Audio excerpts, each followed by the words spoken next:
there were 50 reporters in Havana that were trying to go to Mariel Bay, and the Cubans only allowed me to go. I was the only foreign reporter who went. I said, well, these people are scum, but, you know, if you want these people, anybody who wants to leave can leave. And everything went crazy. Every Cuban who lived in Miami who had a boat, Fidel said, listen, all you need to do is send boats down here, and I'm going to fill them up with all the people who don't want to stay here. We're sending them back to the United States. Come and get them. What Fidel also was doing, and nobody knew this because nobody could see this, is that he was also emptying the prisons, and he was backing the bus up to the prisons, and anybody want to stay in prison, or would you like to go to the United States?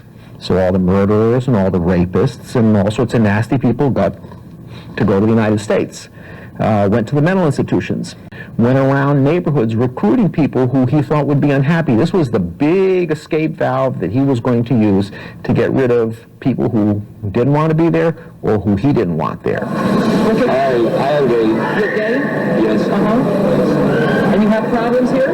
Yes. Uh-huh. There was some suspicion that a lot of the people that were on the boats weren't Uncle Jose and Grandma Maria, because people were saying, well, I went there to pick up my aunt, but they put 10 people who I never, and they were really scary people that they put on my boat.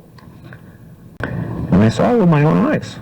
I saw prisoners going on the boats, people who were 5 hours out of the mental hospital going on the boats, and I put it in my report.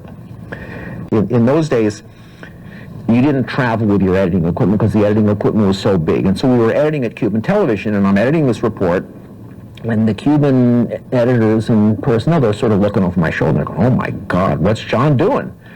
And so I get a phone call from Fidel's secretary, wondering what's in my report, that he's hearing certain things, that I'm talking about undesirables being sent to the United States. And I said, well, that's what Fidel said. He called these people escoria, the scum.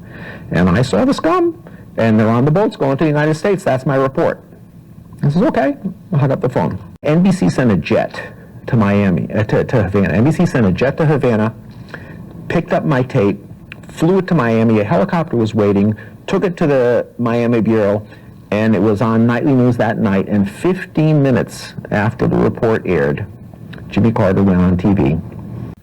Third, the Coast Guard is now communicating with all boats who are en route to Cuba and those in Mariel Harbor in Cuba to urge them to return to the United States without accepting additional passengers.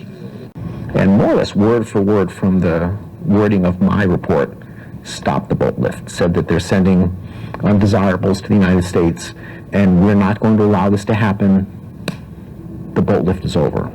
Is that there were 300,000 people who had gone to the Cuban authorities and registered that they wanted to leave and were in a holding pattern, ready to come to the United States, waiting while Fidel was sort of shipping out these other people. They had renounced the revolution, they had lost their jobs, maybe they were going to lose their houses, and they all had to be reabsorbed back into Cuba because the boat lift was over before they could leave.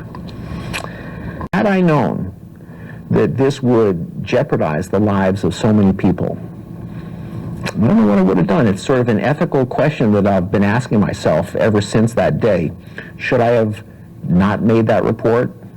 Because then these people would have been able to leave. It's haunted me ever since.